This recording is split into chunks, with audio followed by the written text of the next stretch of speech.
the church is very involved in politics. How are you navigating this? You are publicly doing battle with your own church.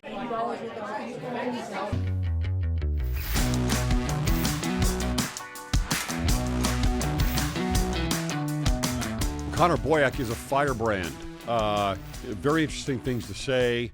Libertarian and a very direct and blunt approach to different issues, including those things of the that are affiliated with the church. And one of those is politics, and he's got a lot of experience in dealing with the church in politics, and so I thought it would be very interesting to bring in a perspective of someone who has worked with the church from a political standpoint, dealt with individuals at all levels at Salt Lake, and give you an idea of this, because it's kind of interesting, right? It's real practical stuff that happens between individuals that have different agendas and different ideas and have to work things out. So anyway, I think you're going to enjoy this. Very different. Also, this episode is brought to you by Go and Do Travel and the Gospel on the Nile cruise. This is something that I love to do. I'm heading out here shortly to go do this right now. And 3 straight cruises on this. And we have some availability still going into October and November of 2025. The fall or the spring trips are all sold out, but we've also opened them up for early 2026, a couple more trips there as well. Go to cwicmedia.com, trips and events at the top, scroll down to Gospel on the Nile. You're not going to learn any more about the temple than going to the temple itself than you will when you go to Egypt. And see what is available there. It's incredibly enriching, massive archaeological ruins, findings, and you see it all over the walls. It's incredible. So Gospel on the Nile, go to cwicmedia.com to find out more. Here we go. All right, welcome to Cwic Show. My name is Greg Mattson, and I am your host in this episode. We bring on Connor Boyack. We're going to talk church and politics. Connor, welcome to the show. Fun topic. I'm excited to be here. Yeah, we're going to stir the pot a little bit here. So I'm good at that. Here we go. You've had a lot of experience in working with the church here in a number of policy issues, legal issues that you've been trying to put forward. What I would like you to talk about is just kind of your experience with that. How has that worked? Why was it necessary here in Utah, for example? And how does the handshaking go there with the church? These are big questions. How long do we have? I'll just start going and you just chime in with questions. So context, I started a think tank called Libertas Institute in Utah in 2011. So I'm from California, went to BYU, came here, got stuck. Roots started developing. And as I looked around, I felt like here we are in this red state, conservative state, and I saw all these policies, these laws getting passed that I thought were not conservative. They were not limited government. Meanwhile, I'm binging on, Ezra Taft Benson talks and like learning about the Constitution when I'm coming out of college, kind of red pilling and opening my eyes.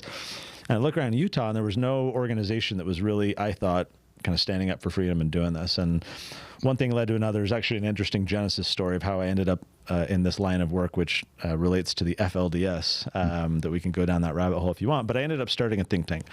And lo and behold, I found that many of I had a question early on that several people asked me, donors, for example, and then say like, what are you going to do when the church opposes something that you're trying to work on? And I was like, oh, that won't happen, no big deal. And lo and behold, it's happened almost once a year. I mean, that we're on opposite sides of something. So some of them were like directly, there's conflict. Sometimes it's just like they're trying to do something, we oppose it, but it's not like we're necessarily in a big battle about it. The church is very active. And when I talk to in politics in Utah, and when I talk to other think tank type folks in other states, they are baffled that one of the key stakeholders that I have to negotiate with or work around or at least be aware of and appease is a church. Mm-hmm. They don't have to deal with that at all. It's separation of church and state and it's whatever. And so it's a weird dynamic. I can go any number of directions with this, so you steer me. I'll just say that A number of the issues that I've worked on, the church is very involved in politics. Now, in many cases, they don't have to be overtly involved. It's very clear what the church's position is, and so a supermajority legislature that's Republican and Mormon is just going to vote that way, consistent with the church, with minor exceptions. Okay, but where is that coming from? Right. In other words, you have leaders of legislation here in the legislature that are not. I'm not going to say they're not tied to the church, but I mean, certainly they have to have feedback from the church that is directing them on what the church would want. So let's talk very specifics about how this works. The church employs a public affairs division, and within that public affairs division, they have lobbyists. The current lobbyist, a gentleman I know, and we've tangled together and then compromised and so forth together, was the former Speaker of the House of the Utah House of Representatives. So very political animal. He's now the chief lobbyist for the church and has been for a number of years. And then they have other people employed there who do lobbying. Primarily it's Utah. With in fact, I know of no instance, I'm not saying it hasn't happened, but I've never heard of the church directly lobbying in any other state, even in Arizona or Nevada. They will do letters over the pulpit for some issues in key states where they have enough concentration of LDS voters for them to justify doing that. Mm-hmm. For example, when Nevada was considering legalizing the recreational use of marijuana, the church did a letter over the pulpit with the intent to try and activate their voter base, if you will, to do that. But they didn't directly go to the Nevada Capitol and try and lobby themselves. So Utah is the focus because of, obvious reasons, being kind of the headquarters state, the perception being that what happens here, in fact, I have a very funny story that you'll appreciate about that. Utah and then federal. They do engage federally. They'll primarily with the Utah delegation or other LDS senators and representatives. That's who they'll primarily work through to try and get what they want done. The funny story is this was 2012. Mitt Romney's running for president. Lots of people aflutter once again. A Mormon in the White House. This could be great. And a friend of mine who was a representative at the time, I had just started Libertas. He was a big freedom guy, Second Amendment guy. So he was doing a bill saying that any federal gun control laws that are against the Second Amendment are null and void in Utah. That was the substance of the bill. So of course the Salt Lake Tribune writes a negative article about it and so forth. Next day after that Tribune article comes out, they were called at the time the home teachers. That's the nickname given to the church's lobbyists. So even though we don't call them ministering brothers, they're still called the home teachers. So the home teachers, the church's lobbyists, request a meeting with the sponsor of that bill. They go into his office and they said, hey, look, we read about this bill in the paper. We've got some concerns about it. And our concern is that, Romney's running for president. There's all this media attention. And there's this perception out there that the church controls politics in Utah. And if you pass this controversial bill, then other people are going to assume that the church was behind it because it came out of Utah. And this isn't quite what we want to happen right now. So could you just not run the bill? Could you? So it is about appearance. It was exactly about appearance. But the weird thing about this whole thing was, out of a concern for the appearance that the church was involved in Utah politics, here they were in this representative's office trying to, influence, if not control politics. Now, that's the rare case. The rare case is that the church will go directly to the sponsor of a bill and communicate, we don't like your bill, or we support your bill. That's more rare. What's more common is that they'll go directly to leadership. Right? They'll call the president of the Senate, or they'll call the Speaker of the House, and it's a private phone call, or sometimes they'll come to the Capitol and they'll have those meetings, but they'll go talk directly to leadership. Leadership in a legislative process has significant power to shut down a bill. And so rather than having to convince a particular legislator to kill their own bill, they can just go to the top and say, we don't like this. Now, the concern, I think that we could unpack this a little bit, that I have, is that in our church culture, there's this perception that what the church does is blessed from on high, every jot, every tittle. And therefore, when the church shows up on Capitol Hill to say, this is a bad bill, or we don't want that to happen, most of these legislators who are members of the church themselves therefore presume that this is what God wants. And therefore, they're not listening to their constituents. They're not listening to their own interests. They're feeling like, well, that's an interesting dilemma. I ought to probably vote this way. Yeah, I mean, because you've got your constituents on one side, you've got the church on the other. Your job is to your constituents. Yeah. But perhaps your moral compass, maybe even we might say, is a little more directed toward the church. Yeah. Yeah, that's a problem. And that's a lot of influence to have, that what you do politically is backed by divine authority, this presumption of divine authority. And therefore, they're very effective. Another example, in Utah, we've always wanted to liberalize the liquor laws. Right now, Utah taxpayers are in the liquor business. Taxpayers are shareholders in a government-controlled liquor business, by the way, the proceeds of which goes to fund child school lunches for I'm like, why are the perverse incentives? The more that people drink, and get drunk and DUI and everything, we can help the kids. Yes. But this is politics for you, right? They knew what they were doing. So we've wanted to say we should privatize that. The government should not, a taxpayer should not be in the liquor business. That's not a function of government. Put it out to the market. You can still have your laws about DUI and about limiting sales, heavy taxes, do whatever you want. Just get the government out of the liquor business. Well, the church is completely opposed to that, because they know that if the government is in control of that business, then the church is far more influential to control the process. And so whenever there's a liquor bill on the Capitol Hill in Utah, the church's lobbyists are very involved, oftentimes helping write the bill, helping draft the language for the bill to be directly involved. So there's a few hobby issues that the church is more directly involved in, issues pertaining to marriage, to sometimes LGBT type of stuff. Of course, years ago, it was the anti-discrimination bill that was the big one that they were super involved in, trying to... The compromise. The big grand compromise that's been touted around the country, and it's been... Shut down everywhere and ridiculous for many reasons. That was another issue that we spoke out against the church. And there's a number of legislators. I don't want to give the impression that 100% or even 90% of legislators just rubber stamp whatever the church says. Oftentimes, number one, they don't even know. They don't know that the church called, the Senate president, right? So it's not like there's a communique that goes out to the elected officials. So sometimes they're not even aware, which gives them plausible deniability. They can be, oh, no one ever talked to me, from the church, and I'm just voting this way. But there are many legislators who, even if they know the church is involved in something, will continue to stand their ground, whether it's because their constituents or the Constitution, their own conscience, and they're saying, no, I think this is the right position. The church can do whatever it's going to do. But it is a weird sandbox to play in when this political stakeholder has this strong presumption of having God on their side. It's a weird calculus to have to navigate as a lobbyist, as an elected official. Well, what if you're also using your own moral compass as a citizen, and you're voting, right, for something that you believe aligns with the gospel, but the church may be on the other side of it? And I don't mean something major, perhaps, but something that a libertarian, for example, would want to vote for, but the church opposes it. So the job of a citizen, again, the job of the citizen is to vote your conscience. The job of a member of the church, well, we're told to vote our conscience. Mm-hmm. But there is, that's why Utah is so strange to me. I'm not from here.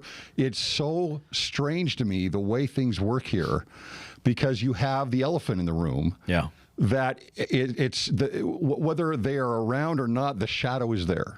Big time. It's a very long shadow that's cast. Another story might serve as an example. The most publicized instance of us being at odds with the church was when we were legalizing medical cannabis in Utah. And we had tried for years and years through the legislative process and failed. In fact, one time, the sponsor of the bill, who was Ezra Taft Benson's grandson, Senator Mark Madsen, he was the sponsor of our bill trying to legalize medical cannabis. We had patients, sob stories, all scientific evidence, all the things, and the bill did not advance. Why? Because the home teachers came to Senator Madsen's office. It was myself, Senator Madsen, and his intern, and then the two home teachers. And they came to communicate directly to Senator Madsen that they had just spoken with the Senate president, saying that, we don't support this bill and we don't want it to advance. The bill was dead. There was no way forward at that point politically. And I peppered them with questions. Senator Madsen peppered them with questions. It was the most, one of the most frustrating meetings I have ever been a part of. They would not tell us who was involved in the decision making. They would not afford us any opportunity to meet with those people or their representatives, to present evidence, to share stories, to have a conversation. They would not, they weren't open to that. They wouldn't tell us why they were making the decision. It was just like, we've been sent here to deliver a message. And I was so frustrated on behalf of these patients, who, many of whom are Mormon, who are good law-abiding citizens, and while they're watching their friends and relatives around the country get the relief through cannabis for their arthritis or their epilepsy or pick your condition, they felt like, for the word of wisdom and to be a good law-abiding citizen, keep your temple recommend, that they should abstain and not violate the law. And so they were suffering as a result of the church. So on their collective behalf, because I had been spending months talking to all them and hearing their stories, sharing their stories, I was frustrated on their behalf and kind of channeling it at these home teachers. It was a very blunt and difficult meeting. So we didn't have a route legislatively. So we say with a relative of yours, buddy of mine, DJ, we're like, we got to go take this to the people and do a ballot initiative. So we raised over $1 million. We put it on the ballot. We got enough signatures, and the church came out against it. They held a press conference. Now this shows you, going back to your comment about appearance and image a few minutes ago, the church wants to oppose this ballot initiative that we're doing in Utah that would give the voters the chance to directly vote on legalizing medical cannabis. So the church says, you know what we're going to do? The Public Affairs Department, they coordinate a press conference of people speaking out against our ballot initiative.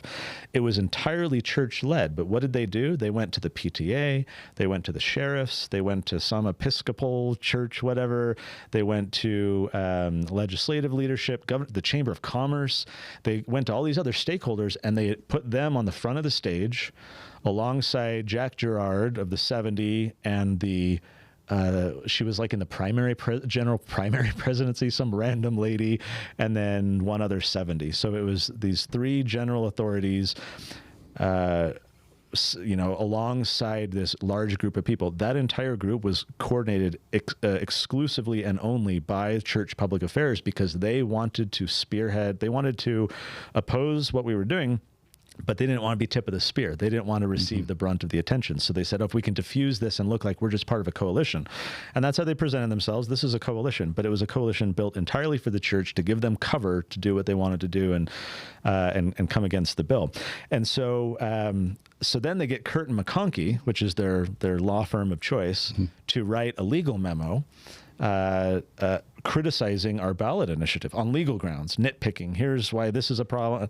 And I am not a lawyer. I play a lawyer really well. I can do, I just tell people I don't have the debt to show for it, but I can, write legal briefs and analyses and so forth. So I'm reading this. I sent it to a bunch of attorney friends of mine, and we had just a laughing fit about this memo that Curtin McConkie had created. It was so inaccurate. It was like a legal intern had produced it. And the church's name is on this thing. They're the ones putting it out through Curtin McConkie. So I write, myself sitting in my office, I write a rebuttal to the Curtin McConkie memo. And of course, the news, as you can imagine, in Utah is just eating all of this up, because it's controversy, it's the church. So Fox and Salt Lake Tribune, they're all just covering all of this. I publish our rebuttal, gets all this news attention. Oh, look, they're tangling again.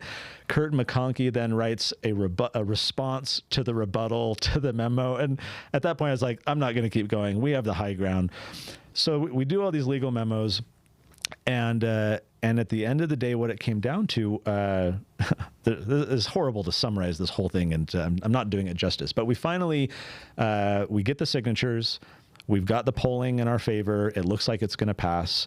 We sit down with this lobbyist from the church, your relative, my friend DJ, myself, the Speaker of the House, and then this gentleman. So it's the four of us. And we hash out basically a compromise where we say, look, we've been duking it out in the public for 6 months. We've got the signatures. We've got the polling. We don't want to keep fighting. We don't want you to try and repeal what we did the moment we get it passed and get your buddies in the legislature to just steamroll it. So what if we just compromise right now and figure out so we did. We spent over 100 hours working on a compromise, and we end up in the gold room of the Utah Capitol to do a press conference about this grand negotiated compromise. Who's there? It's the governor, the Speaker of the House, the Senate President, DJ, and I. Elder Gerard of the 70, a couple other people, and then who am I sitting next to? I don't even remember his name, Bishop something of like the Seventh-day Adventist Church or some other faith.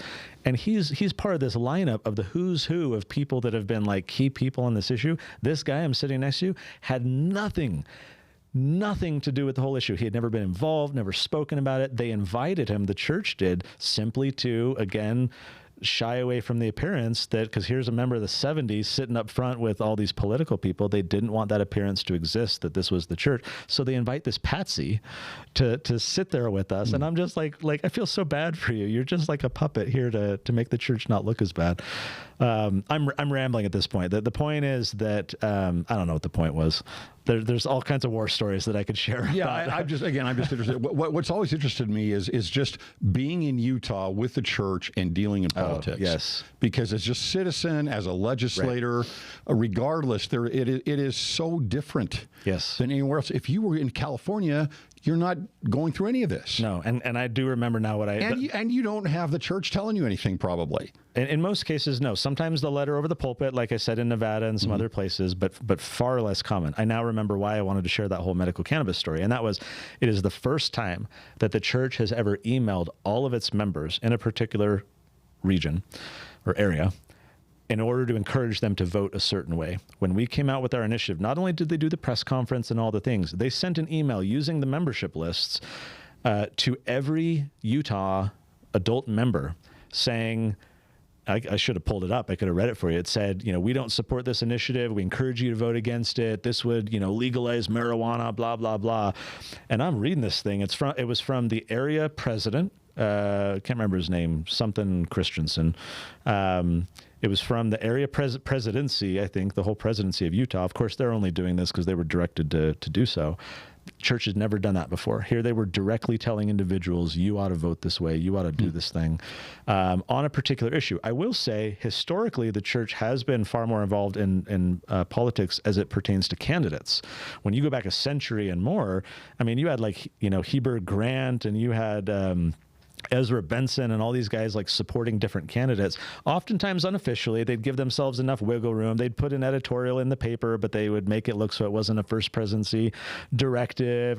But it's clear that church leaders were trying to steer members of the church. And when FDR got reelected, Heber Grant took a cane and broke the desk. It had this glass thing on top. And he was so frustrated that Utah members had not listened to him, because most of them were rural farmers getting subsidies from the New Deal, and they loved FDR because the money, the gravy was flowing. And he was so mad that he broke the top of the desk. And there have been many attempts in the past to steer members towards candidates. We like this guy, we don't like this guy. It's been far more rare, I think extremely rare, on particular issues like I raised with the medical cannabis and other ones, where they'll go to a citizen, as you said, and say, hey, you ought to vote this way. Yeah. Yeah, that's... Well, again, it's like they reaffirmed during the campaign this year, that their neutrality, and that's a very strong focus for them to have that, at least as an appearance, that they are neutral politically. Now, with the candidates, what are your thoughts on that? I mean, here you're opposing sometimes the church on an initiative. Mm-hmm. What are your thoughts of the church being involved? Period. This is you work with you have an organization. Yes. So you've got an organization that is lobbying, that is trying to influence public opinion. Right. So what do you think of them being involved with that? So this is where it's a really weird business to be in. First of all, being more libertarian minded, the conservatives think we're liberals and the liberals think we're conservatives, and people don't know quite how to box us. But then also, as someone who is not just going to rubber stamp whatever my church does and assume that it's from God, I'm going to be more critically thoughtful about that and understand that a lot of these administrative political things, the Aaron Sharinians of the world, not everything is blessed and divine. It's, there's just a big organization making a lot of decisions. So I approach it from that kind of more nuanced way to say, I'm going to think about whether I agree with the church's position. Sometimes I do. I mean, they take issues that I'm like, yeah, I'm on the same side here. Let's work together. But where I part ways with people who try and put me in a box is oftentimes it's the ex-Mormons, and therefore a lot of the liberals and leftists and others who look at our opposition to the church as like we're on their team somehow because they're by default critical of the church. I get that even on my podcast sometimes. Same. So do I. It's like, no, you listen a little more. Exactly. It's like there's like this, he said something I agree with. Yeah, Therefore, he must be on my team. Yeah. And so these people see that I'm at odds with the church, or our organization is, and they assume that like we're in their tribe somehow. And then I throw a grenade at them and I say, here's where I completely disagree with you. That whole cohort of people, ex-Mormon, post-Mormon, liberal, leftist, whatever, they attack the church and say the church should lose its tax exempt status if it wants to speak out on any political. They want to punish the church. They want to say that you're not allowed to do that. You need to shut up. You're a powerful institution with your billions of dollars. You shouldn't be influential in politics. By and large, that is the position of that cohort of people. I completely disagree with that. Even though I'm at odds with the church on a handful of issues, I think they have a voice. They are a nonprofit. Churches, non-religious nonprofits like my own, everyone should have a voice. And it's completely wrong to say that they should lose their tax-exempt status. The IRS doesn't prohibit you from speaking out on any issues. Interestingly, it was in the 50s when the IRS said that nonprofits can't endorse or oppose candidates because Lyndon B. Johnson, who was in the Senate running for president, getting attacked by these people in his district, these like pastors and others. So he quietly goes into the Senate and slips in this amendment to say that nonprofits are not allowed to favor or oppose candidates. No debate, no discussion. It slips in, it gets passed, and ever since then in the 50s, that is why the church is politically neutral and does not, and all the other churches. There's actually a lot of evangelical churches in years past that would organize something called Pulpit Freedom Sunday, where they would try and provoke that law, do some civil disobedience, and actually speak out against some crazy socialist Marxist candidate or whatever, knowing that they have the free speech First Amendment on their side, and we need to challenge the Johnson Amendment, as it's called. And so, no, I think the church is entitled to speak out. I think it ought to. They are a stakeholder, even if I think that they should handle differently this presumption of theological backing that their political positions have. I think they ought to be a stakeholder. They're a massive employer. They're a massive landowner, right? I mean, they are a stakeholder in Utah affairs, love it or not. Like, why should they be denied or punished for engaging? So I don't support the idea that the church should be quiet or stop. Frankly, I think the church ought to be speaking up on more issues that it's not. I mean, we could talk about getting to that. Culture wars, abortion, like all kinds of things where I'm like, church, where are you? Why are you nitpicking these little things when we have these like substantive things that we need to be hearing your voice on, right? No, I think the church should speak more. And I think they have every right to do so. I just think they need to be far more thoughtful. I mean, they know that they are politically advantaged because of this divine presumption of divine whatever. So who's going to give away that type of like benefit? You're never going to voluntarily relinquish the ring of power into, if it's benefiting me. So I don't know what we do about that. That to me is the downside. I want them involved. I want them speaking out. I don't want them implying that every position they take is somehow from on high and therefore everyone needs to just, rubber stamp it and move on. But that's the culture. Oftentimes, for sure. It seems like it, yeah. So in that same world with the church, if you're going to put something through, what are you preemptively going to the church? Or is another organization here in Utah preemptively going to the church saying, let me lay this out. This is why we don't think it's a big deal to you? Yes. Okay. On key issues. Look, the church doesn't care about, body cameras on police or, economic deregulation of startups. Like, I mean, you kind of know what certain organizations care about. If I know that the ACLU is going to care about this issue, I'm going to go talk to the ACLU. If I know that the Senate president is really hung up on K through 12 schools, we're going to have a conversation before I go charge forward and do a bill. So that just makes sense that you're talking to the people who care about particular issues before you then, charge forward on that. The church does have its kind of core hobby issues. And if you're working on those or anything adjacent to them, it would be in your advantage to have an early conversation to say, hey, heads up, I'm working on this. If you care about this, let's talk. Now, I think the church stepped in it with our medical cannabis thing. They got a ton of flack. And not only did they get a lot of flack, which hurt their appearance and image, which they're sensitive to, it also caused a massive, I shouldn't say massive, but within Utah conservative Mormon space, a very large faith crisis for a number of people. I can't tell you how many DMs and texts and calls and conversations I had over those few years, because I was the face of this issue along with DJ. But I was in the media all the time. People were coming to me with all kinds of questions and concerns, and the faith crisis was, well, wait a minute. The prophet said, the church said, this is bad, but my grandma has tried all these medications and opioids and she's suffering, and I slipped her a little bit of THC one day and she had the best day in the past 4 years. Like, why is that wrong? Why? And wait a minute. And it caused a lot of people to recalibrate and be like, because we have this culture of follow the prophet, therefore follow all of his administrative functionaries underneath him from the church administration building.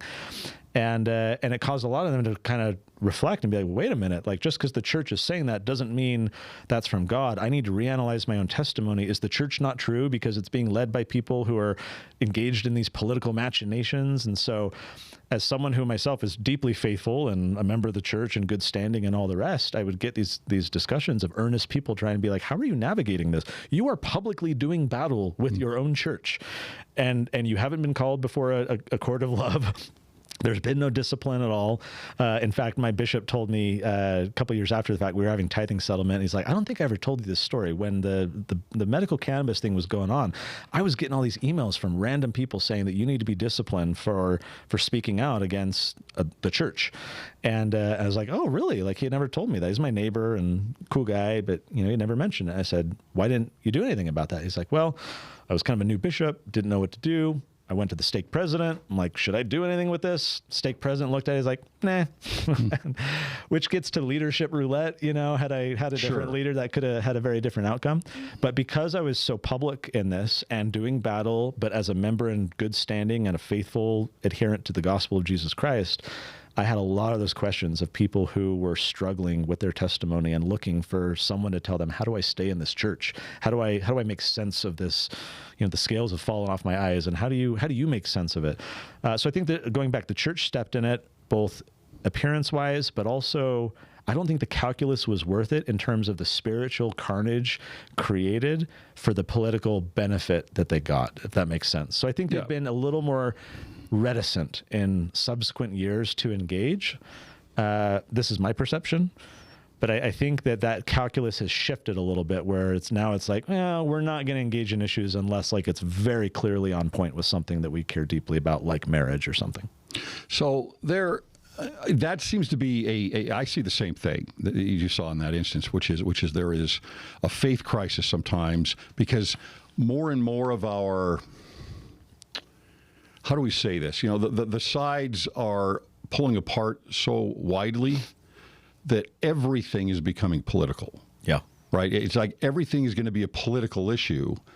And so, as an example, back in, 2009, 2010, I think it was 2010, there was the immigration issue in Utah. Yes. And the church sided with, I'm not going to say open borders, but basically let them in. Right, bring them into Utah, let them in. For them, they're probably looking at, I'm guessing, opportunity and the gospel being taught to them. I don't know, but I had a friend that was a very, very conservative friend, and she was just she didn't come to church for a while. She couldn't believe that the church would go down this route. It's the first time I saw someone on the right. Mm-hmm. Look at the church politically and freak out. Yeah. Right? Aren't we going to get more and more of that? Do you think it's going to be more and more kind of this tangled ball of yarn? Yep. That we're going to feel tangled into ourselves and wonder, with the masks, for example, anything like this. It's like where do I go? And if I have this purest feeling of, well, I follow the prophet, I follow what the church says, and I'm not saying you don't, but there are going to be more and more issues that you may not agree with that are going to be coming forward, in my opinion. I think you're spot on.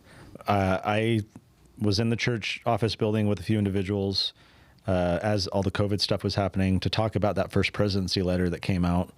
And it was with the public affairs folks, so it wasn't with any general authorities at all. They wouldn't let us have that meeting. They filter everything through all the bureaucracy. So we got to meet with the public affairs people, and we're like, this memo that you've created is creating all this spiritual destruction. You've got members who are treating the mask and the jab and everything like the scarlet letter, the way to identify who's following the prophet, because in that letter it was very clear, we urge you to do this. It is proven to be safe and effective, and that's very different from past vaccination letters that were like, consult with your doctor, but we're pro-vaccine, but figure it out for you. This letter was very like, we urge you to do this. This is a godsend, President Nelson called. And so we were trying to communicate to the church, like, this is creating a lot of problems within the church. Missionaries are being sent home or kept in their apartment if they're refusing to do this. BYU, like, we had all these examples of this infighting within the church, all predicated on, well, the prophet said we ought to do this, therefore. And I don't know. It to me speaks to the need to be very selective about when the church engages in issues, again, when it's creating this divine presumption that everyone else who is not acting consistent with the directive is not following the prophet, therefore is unrighteous, therefore, our church culture, I think, is very unhealthy in that regard, and we do get a bit pharisaical in our judgments about one another based on, are you sufficiently, righteous in following what you're told? I think COVID was a great example. To your question, I think, yes, we're going to see more of it. I think we're going to see more faith crises from the right, especially as the church is not really responding to the woke, trans, everything that the left has been doing. And that's seeping into our church. The number of young Mormons that call themselves pro-choice, like the generational shift in our church is going to spill over. It's been kept under wraps because our leaders are octogenarian types that aren't really responding to those kind of cultural issues at the base. But give it a few years, a few decades, there's going to be a schism. And maybe that's more offshoots of the church and people like, the RLDS, when they went Community of Christ and went kind of woke back in the day, and women in the priesthood and all of that, they had all kinds of offshoots from that church. Of course, polygamy and FLDS, and more recently the Snufferites and all these people. So I think we'll see more schisms. I know countless people who are already trending in that direction, and I think we'll see more of it. Yeah, it's just the chatter. You're online as well. There's just so much chatter about these things right now, and it brings up something that I've been talking about, which is messaging. Okay. And I mean messaging for the church, right? So I think it's, when the church is going out, there's two ways to look at this. You have the church, which is saying, look, we are teaching the gospel of Jesus Christ. We're shining a light out into a dark world, and we're inviting everybody in, right? But is that enough? Because when you invite, my message to you, if I'm inviting you into the gospel, is also an invitation out of something. For sure. Okay, so when I define the gospel, I put a circle around it, and I say everything within the circle. This is the gospel, more or less. I know we're a little nebulous on that line, but this is the gospel. But I'm also, when I do that, I'm saying this then is not the gospel. Right. And if you don't, like Lehi will say, opposition in all things, if you don't define that or reference what is not, then that circle begins to widen. Yeah.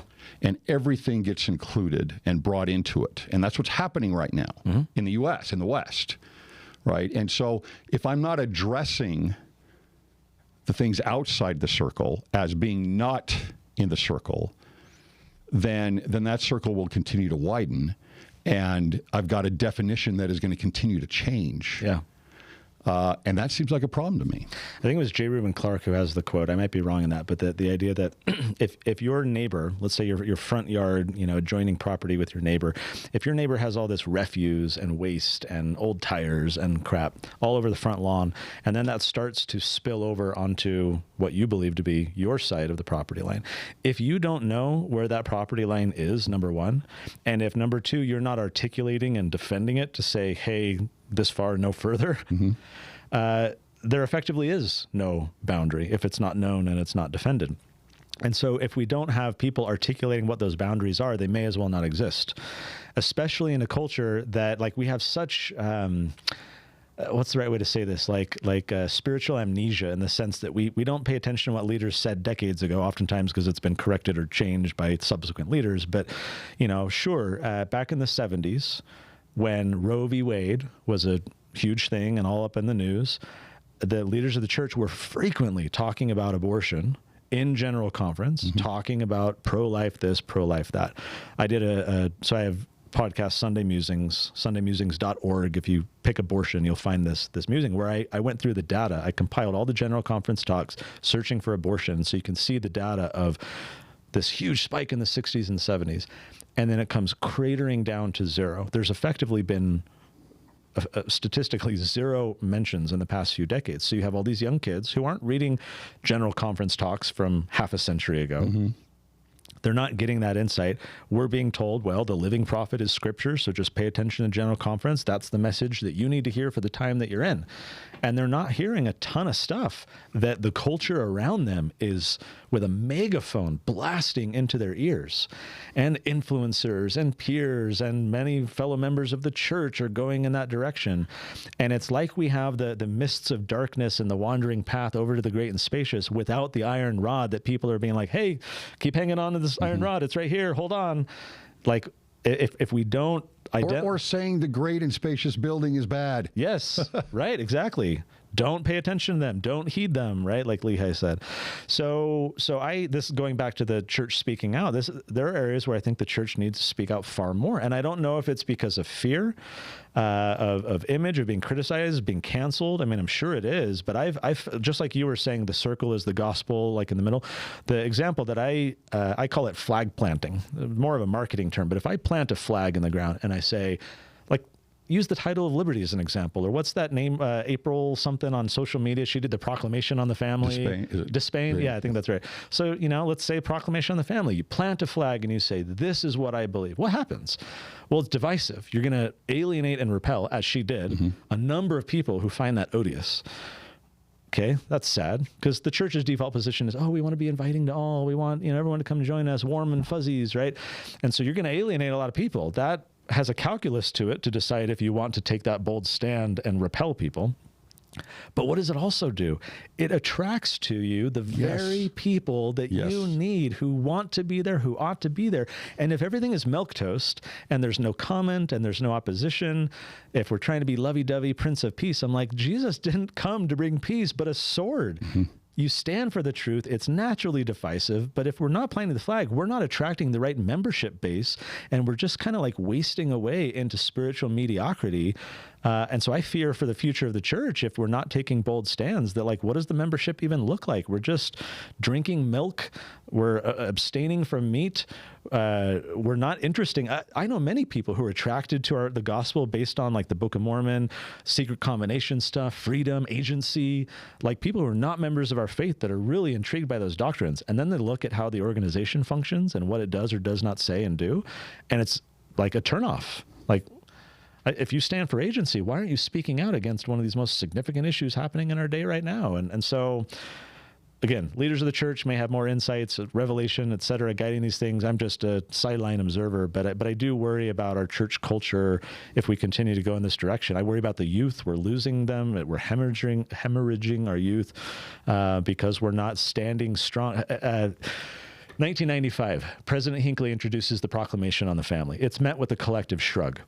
Because everyone, even Democrats at the time, were like, yeah, that's, you know, Hillary Clinton, Barack Obama, Joe Biden, all of them were like, oh yeah, man and woman marriage. Like, it was kind of this collective shrug, like, well, of course that's what we believe. But right before, what I would encourage people to go back and listen or read that talk, right before he announces the Proclamation on the Family, he says that we have felt to warn and forewarn about these issues because of the slow stain of the world.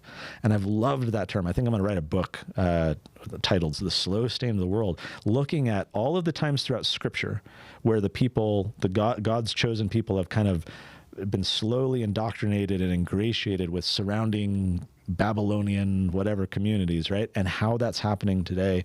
Where are the watchmen on the tower? Like, I would think it would be the leaders of our church. Maybe there's some calculus as to why they're not, but I think a lot of this boils down oftentimes to appearance and image and fear, and ultimately, and I can totally relate to this and concede that this is a valid point, keeping the doors open for missionary work to happen. If we stand up to the Soviets, or if we stand up to the Nazis, or if we stand up to Fidel Castro, or if we say this thing that the United Nations is going to get pissed about, or, you know, or whatever.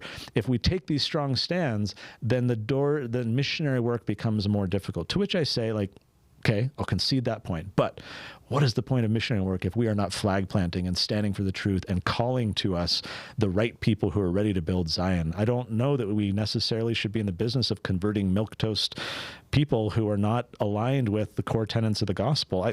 I'll stop talking. Back over to you. Well, again, on the other side of that is how many people are we not attracting, right? Because there's this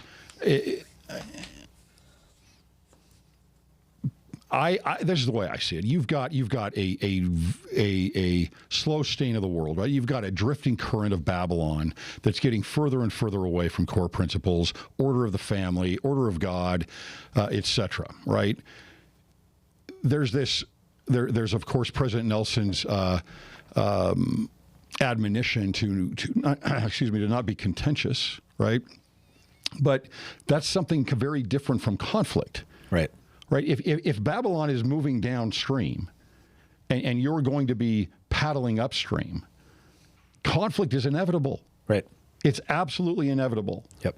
And so if you think that, putting your flag down on your lawn is a problem because you're going to be contentious, I would say that's not contention. Others may be contentious about it, but it is, as President Hinckley said, standing for something. Yep. And it is standing against Babylon. Why can't you stand against Babylon without being contentious? You've got the bright city on a hill, right? And you've got a valley down below it. If the light is dim, or if the hill is low, you're going to get confused between the valley and the hill. Sure. Right? You've got to have something to look up to and to grab onto and to inspire you to move in a certain direction. To me, that's a big part of hope, right? I want hope for something. And I feel like, and again, you say the leaders are, there may be some calculus there. I have no doubt that there is. I'm sure that there is. But all I can do is look at what is. This is what is. This is our condition, and then try and figure it out, because that's what we're left with right now at this point, is how do I figure this out? What is going on? Because I get the messages from so many different people coming in and saying, why isn't this being talked about? Why isn't this brought up? I just had another guest in here, and she was talking about that you must transcend the culture. Right. Well, if you're going to transcend the culture, again, you're going to create conflict, and you need within to the church. Well, definitely within the church. Yeah. And you need to be aware of the contrasts between inside and outside of the circle. You have to know those things. Yeah. And if you don't know those things, you're going to get carried away with, an untethered empathy and a malevolent compassion. Was it the 80s or the 90s when the church encouraged people to not do study groups at home, and that was leading to some apostasy and excommunications, even podcasts now. Like, I'm sure you get this too, the little countercultural messages that you share. Like, I get people that are like, oh, you're soon going to find your way out of the church, whether voluntarily or you're going to be pushed out. And I am someone who has a very thick skin. When that medical cannabis stuff was happening, I had people like saying they wanted to come after my kids. I had people publicly claiming that the church had financially bribed me with $300,000 to negotiate with them. All kinds of horrible things said about me. And it just rolls off me. I'm in politics. I don't care what all these people are saying, but I'm wired differently, I think, than most people. I think most people is in our suburban, morbid, nice culture think that contention is of the devil. It's not. The spirit of contention is of the devil. That's what the scriptures say. That when you take a stand for something, that is inherently contentious to those who disagree. The wicked take the truth to be hard, for it cutteth them to the very center. We've been commanded not to be slothful servants, waiting to be told in all things, which our culture is completely, I think, misaligned on. Wait to be told, listen to the church, do what you're, but stay within that bubble, and that's about it. We don't really have, encouragement or incentives or a culture that pushes people out on their own to speak out on these issues and to, do whatever. Being anxiously engaged in a good cause, bringing to pass much righteousness. There's all these individual mandates on members of the church, but we don't necessarily have the messaging that these members are getting that, like, yeah, stand up, do something, even if it's not what the leaders are currently saying, even maybe if it's a little different than what they're saying, like, let's raise our voices, let's have these discussions, let's come and reason together to try and find the truth. That it's at odds with our culture, which is, let's be nice, let's not be contentious, we don't want to create enemies. And the best way to create enemies is to say nothing, do nothing, and be nothing. I piss people off for a living, but it means that I'm doing something and I'm marching forward down a field, right? Some people aren't going to like that, but I'm not doing my job if I'm not creating some enemies along the way. And, Jesus, he braided a whip. He didn't pick one up off the ground that he happened to see as he was walking to the temple. Like, there's a proactive intentionality in what he was doing. He braided a whip and then went into the temple and upchanged the money changers' tables and whipped people. And like, I think we misunderstand Jesus if it's this nice frou-frou, peace all the time. Yeah. It's got to be about the truth. It's got to be about principles. It's got to be about righteousness. And that's going to be inherently divisive, and we need to be okay with that. I agree with that. I use the term teddy bear Jesus. That's where we're getting. Let me finish with this. The RFMA. Okay. Churches put a big push out on that. They were there on the steps of, the Capitol when it was passed. The idea there is, again, an idea of the compromise with LGBTQ community and rights there and a bolster to religious freedom. Okay. Right. So with the church, what they received was a guarantee, so to speak, of themselves and their subsidiaries like BYU that would not be in trouble as religious institutions for standing up for their beliefs that are often contrary to now what the Pride movement would be. Right. But citizens, members of the church, left out in the dark. Left out in the dark. It's completely different. So do you think, first of all, that the church should be involved in that kind of lobbying? And secondarily, is that the right approach if it's simply, and maybe it is enough, I don't know, but if it's simply just for the church and protecting the church? I'm not at liberty to say much here, but I will share that I have it on very good authority that this wasn't the church writ large behind this. Like, what happened? To your question, again, I think the church, as any organization, has the right and ought to engage in the issues of the day. I want them to be involved. I'm not someone who says, stop talking. But I think church leaders need to be far more fair brokers about the power that they wield, and for the reason that they wield such a power imbalance because of that presumption of divine backing, they need to be very careful about the issues that they engage in. And, I think they handled, I think, so that bill was modeled after the Utah Compromise from the decade prior, which we opposed at the time. And the reason we opposed both of them is I think the church has it completely wrong. This isn't a religious freedom issue. In fact, religious freedom doesn't exist. Religious freedom is this abstraction predicated on freedom of speech, freedom of association, and property rights. If you have the right to own a building, own a piece of land, and associate there with whom you want and say the things that you want, that is the outgrowth of what becomes religious freedom. Being able to act on your beliefs, associate with other people, have churches, do worship, all of that stuff. That is an outgrowth of these core freedoms. And For the church. But within writing, though, you've got the First Amendment. I mean, the first right, remember, before it even gets to freedom of speech, is freedom of religion. Exactly. Well, I say this more conceptually than constitution. Okay. So sure, they have freedom of religion, but what is freedom of religion under the First Amendment? It's really, all of those I think are interrelated. Freedom of assembly and speech, I think they're all connected. You raise a good point, though. But to me, for the church to argue that this is about religious freedom, as you said earlier, it tells the rest of members, hey, if you own a business and you don't want this crazy trans whatever person for cultural reasons or whatever your reasons are to be employed there, you don't get any legal protections. We, the church as an institution, do, but you got to take your ball and go home.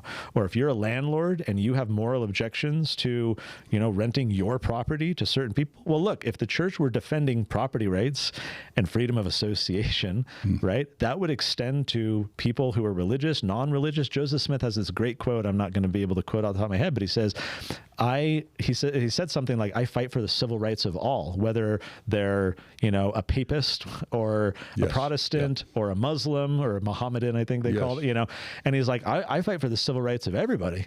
That to me is where the principle lies. It's not this like exclusionary, we got to protect BYU so that we don't have to employ gay people. It's where's the church speaking out on these core issues that are, I think, at the core of our gospel. D&C 134, talking about the kind of freedoms and governments, I think lays it out fairly well. That to me is where the church ought to be focusing its resources. That is also a very inviting flag planting for people who aren't members of our faith. They'd be like, hey, someone's standing up for our shared values. Yes. Like Joseph Smith standing up for the Muslim or the Catholic. And if instead it's like, we're gonna protect our little turf and all of you are left to fend for yourselves without the resources that we have as a church to get the positions that we want, that's not a very inviting position to look like you're kind of self-serving and just doing it for your own organization. Yeah. It's a good point. Connor, thanks so much for your time. I appreciate your insights and your experience and sharing all that. Where can people find you? SundayMusings.org or on YouTube. Sunday Musings, if you look it up there. I got a podcast, or if you're interested, I've got Tuttle Twins books and our Libertas Institute.